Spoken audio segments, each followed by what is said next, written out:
Businessman Tony Elumelu received Nigerian President-elect Bola Ahmed Tinubu at his home in Ikoyi on the 7th of March.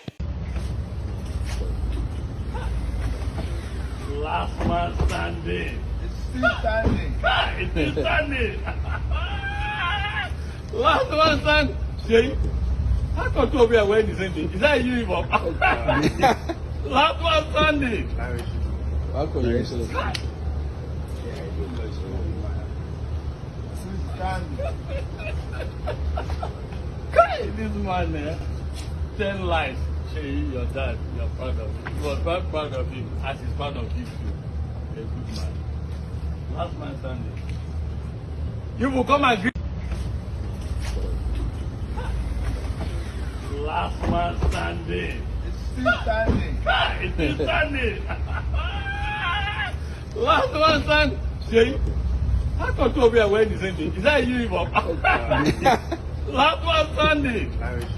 how come you say Still standing.